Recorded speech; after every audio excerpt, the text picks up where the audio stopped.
In this book, it's not the usual single mom story. My life feels like it was written for Hollywood, except it's real. Okay, so tonight, Becoming Me from Dark Nights to Bright Bliss, and the theme is Lead with Light.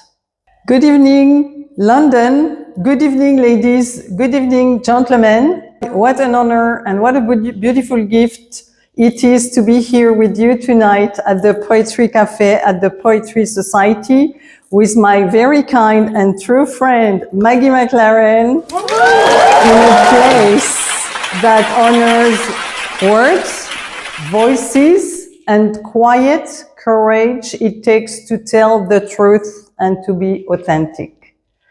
To be surrounded by women who have come with open hearts, curious minds, busy lives, full diaries, responsibilities, dreams, questions, and perhaps even a little tiredness behind their smile. Before I begin, I would love for you to take a gentle breath. Not a perfect breath, not a dramatic breath, neither. Just one breath that says, I'm here. So often, as women, as mothers, as leaders, as daughters, as partners, as entrepreneurs, we carry so much. We are everywhere, except fully here. And perhaps this evening, it's not only about a book. Perhaps it's about the moment you remember something important about yourself. You will remember. Perhaps it's about the woman you have been, the woman you have had to become, and the woman you are still becoming.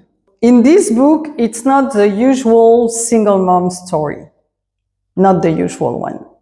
My life feels like it was written for Hollywood. Everybody told me, except it's real. And my biggest wish is to convey my message of empowerment, awakening towards inner powers and joy to women and mothers who have been underestimated for too long. I raised 5 boys as a sole breadwinner after escaping a 10-year toxic relationship. And for that, I crossed oceans. I became an entrepreneur to feed my family. And during my journey of building success and structure as a mother and as an entrepreneur, my spirit was sometimes so loud that my resume didn't matter. And people listened. So I kept going through heartbreaks, pressure, uncertainty, and dark nights that could have broken me. But they didn't. You know, my indestructible treasure is my ability to see what others don't. Through the lens of optimism, positivity, and enthusiasm, I found potential and opportunities, and sometimes even magic. Some stories are inspiring, and some are unbelievable. Some feel made for the big screen. Mine may sound like one of them, but this story is real. I lived, I survived, and I turned it into a book. You know, for every woman and for every man who has ever had to fight to keep their light alive. So my book, I will show it.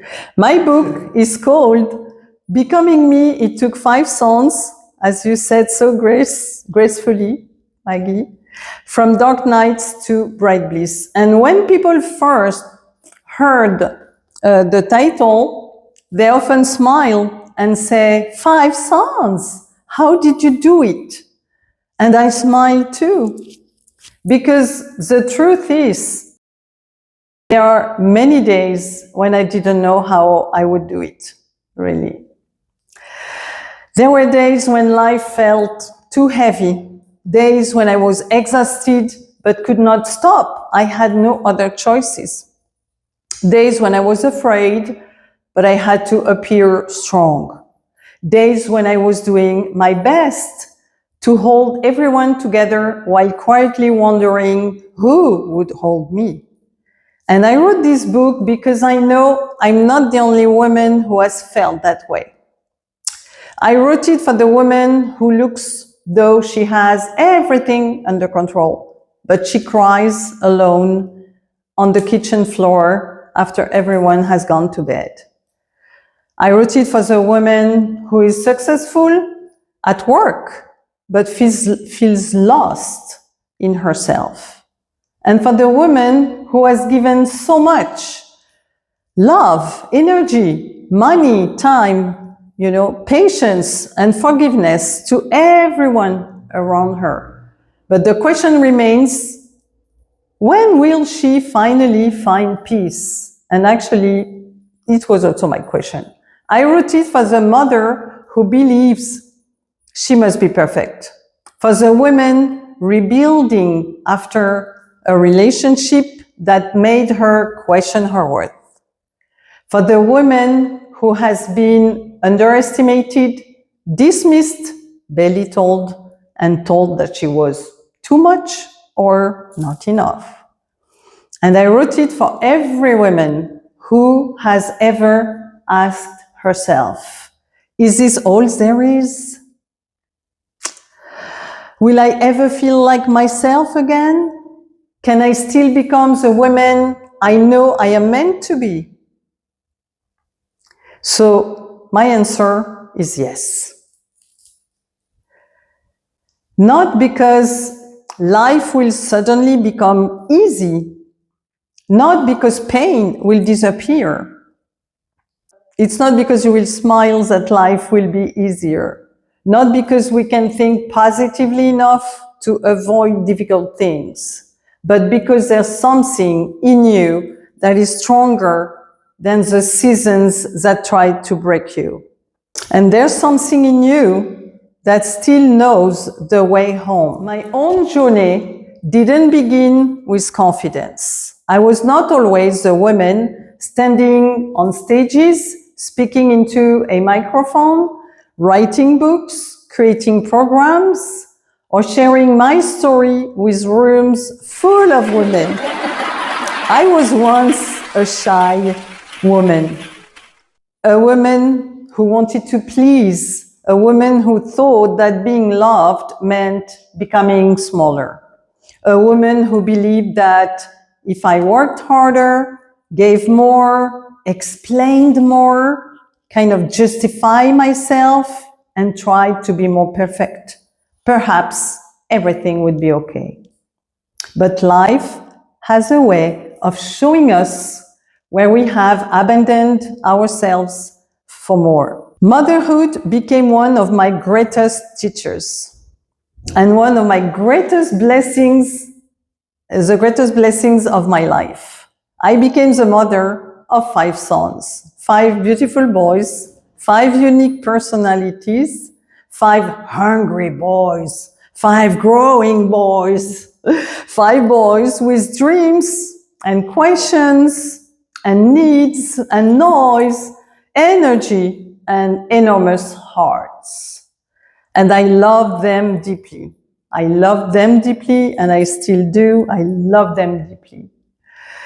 And I also carry immense responsibility.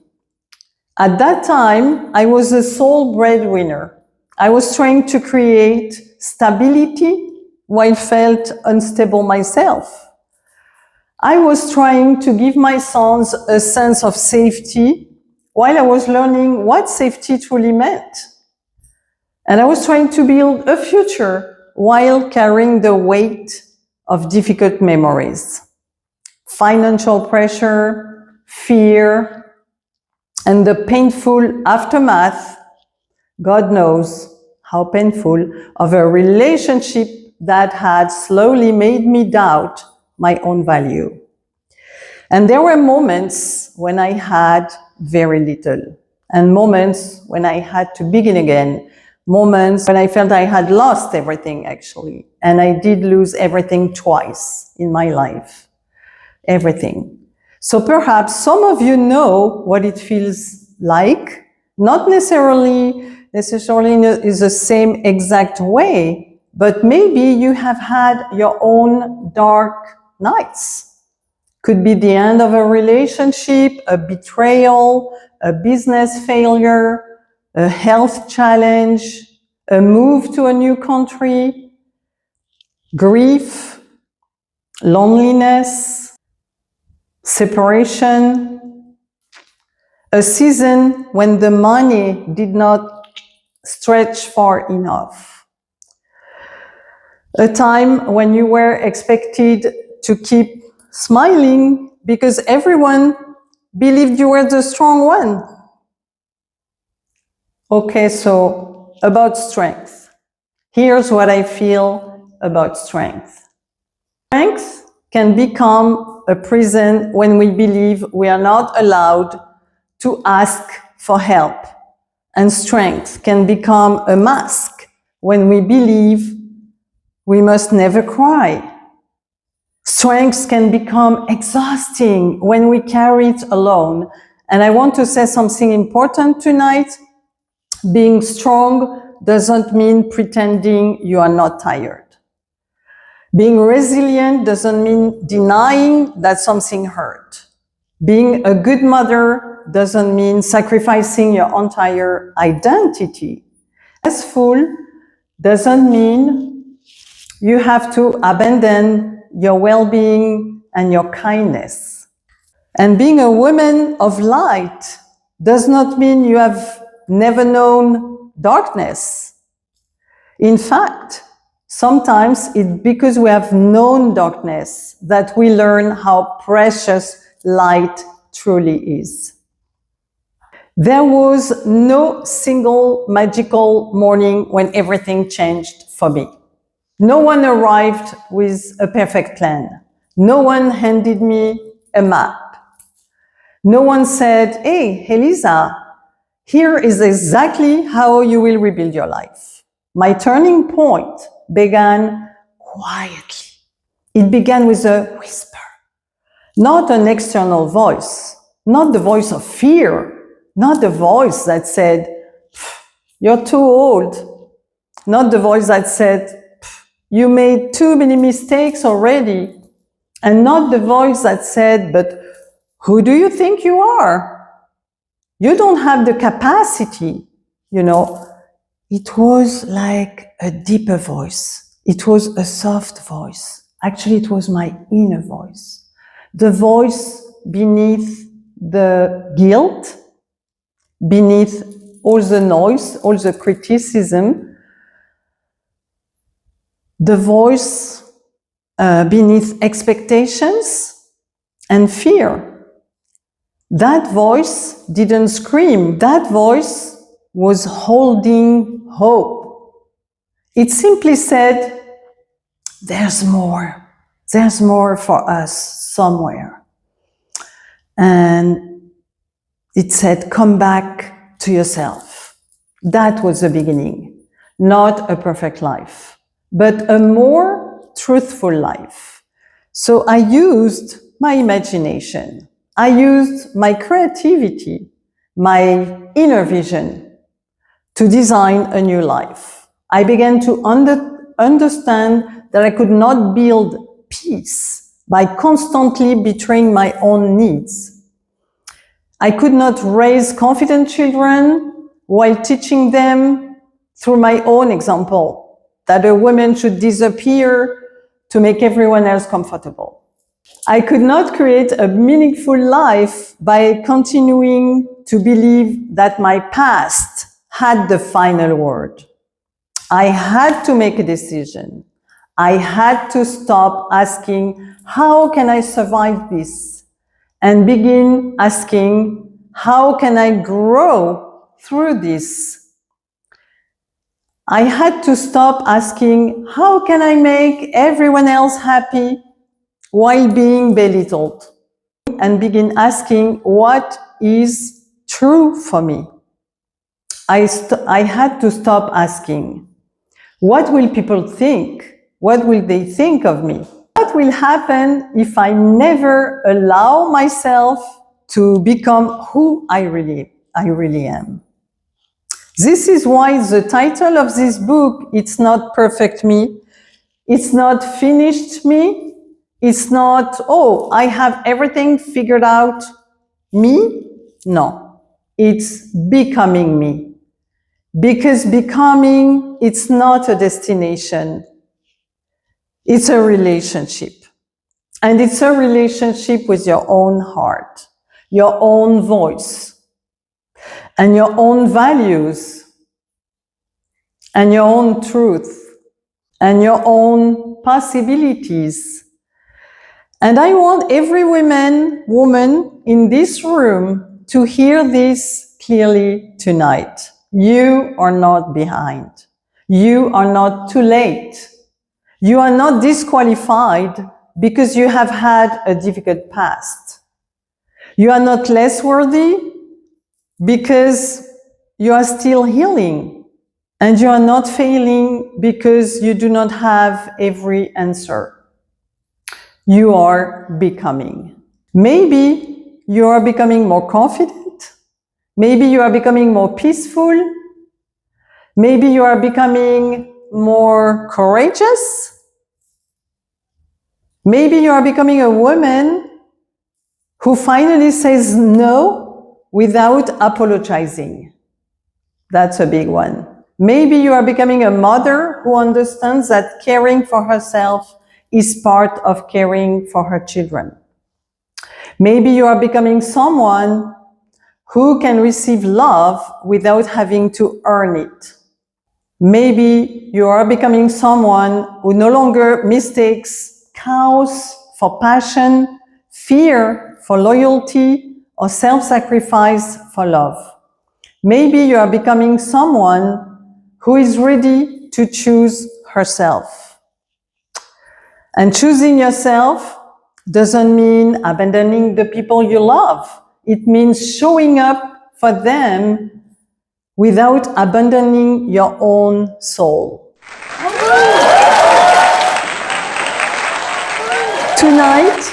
Tonight, I would like to leave you with 3 simple practices, no complicated theories, not things you need to add to an already overwhelming list. Just 3 small invitations that can change the way you move through your day. The first one, it's breathe before you react. And we know that's a big one. There's a moment between what happens to us and how we respond. Sometimes it's only 1 breath long, but that 1 breath can change everything.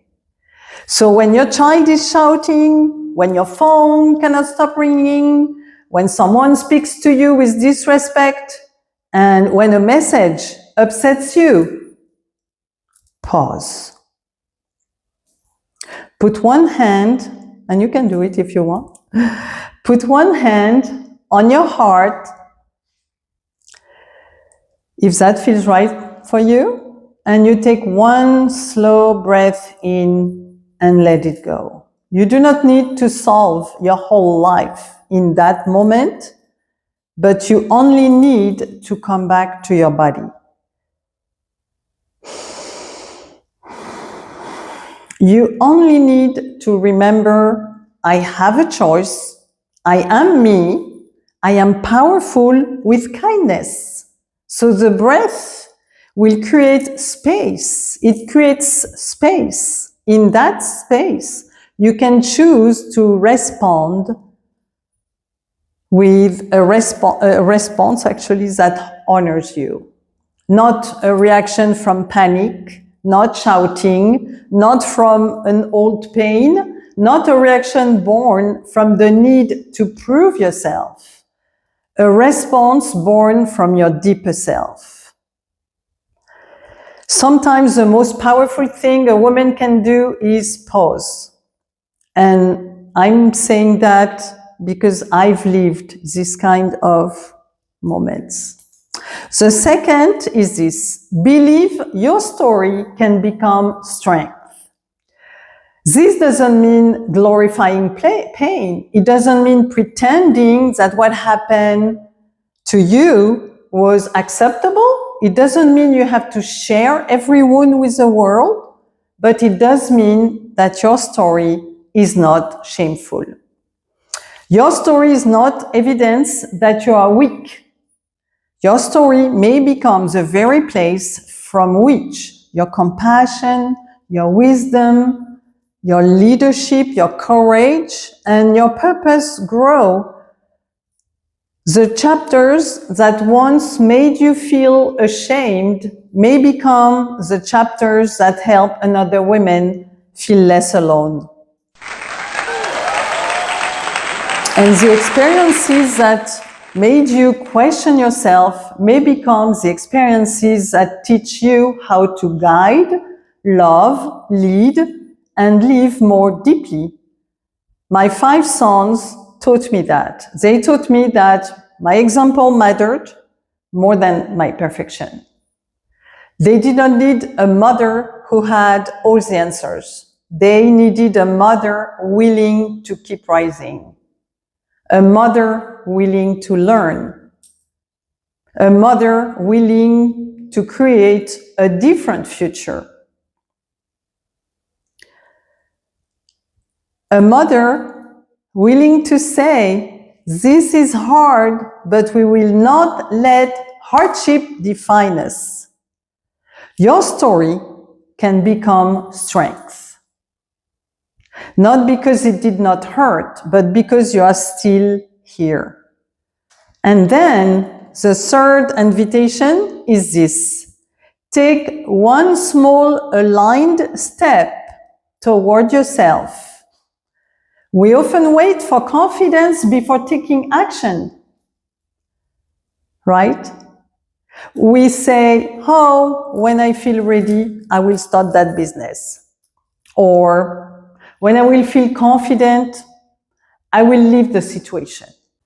When I have more time, I will take care of myself. When everyone agrees, I will follow my dreams.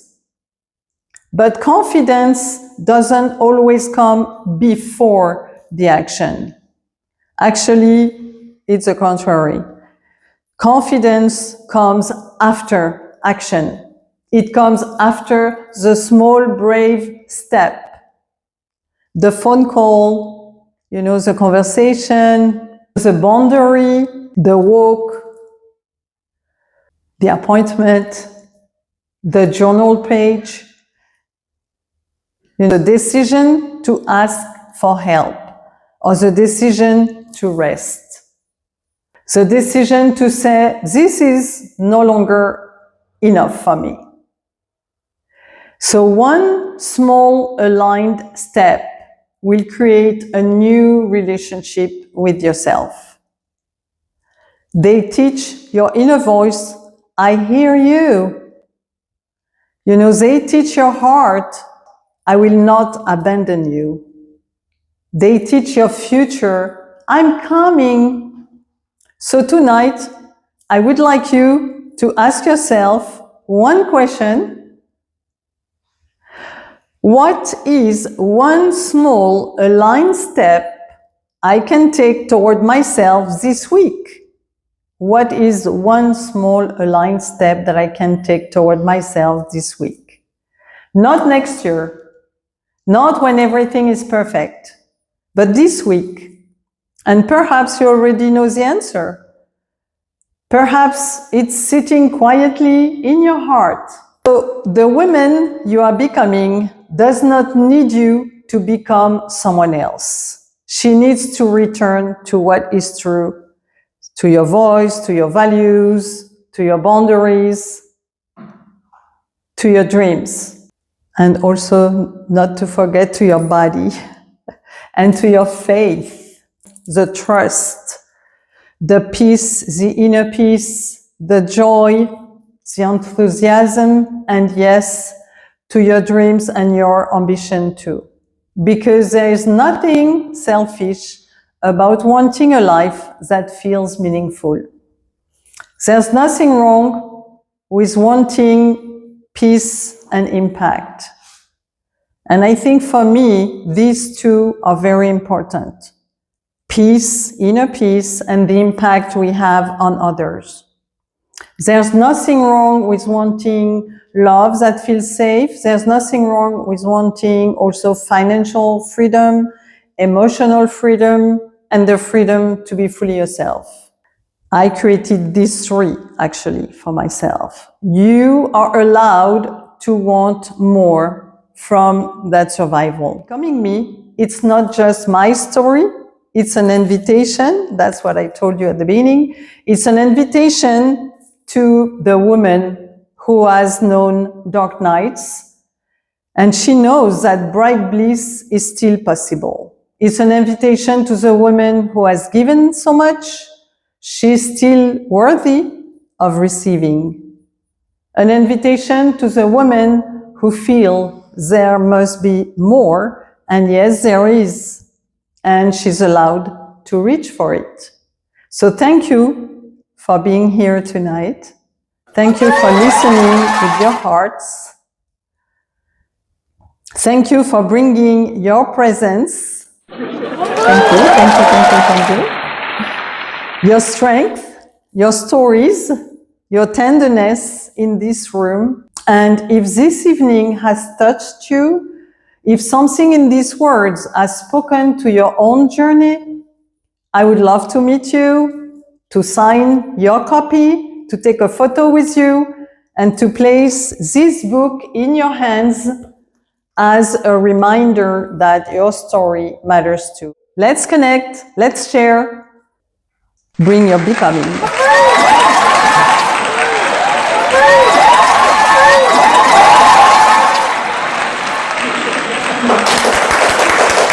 Thank you so much. Thank you. Thank you, Maggie, and thank you, London. Thank you, the Poetry Society. Thank you, the Poetry Cafe. Thank you.